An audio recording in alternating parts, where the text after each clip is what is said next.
tolong kepada tim SAR atau siapapun yang di Pamanukan Subang, di Kampung Baru, Desa Mulyasari, dekat Masjid Miftahul Huda, SD Rahayu. Di sini ada yang terjebak 5 orang, terdiri dari kedua orang tua, kakak dan adik.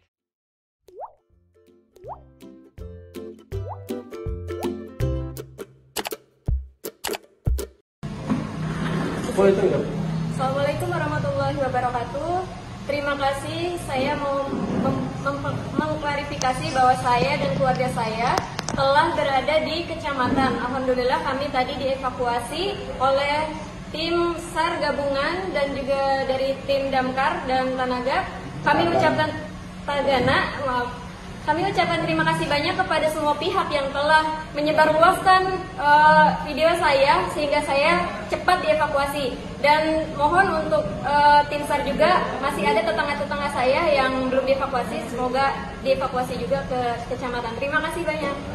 Assalamualaikum warahmatullahi wabarakatuh.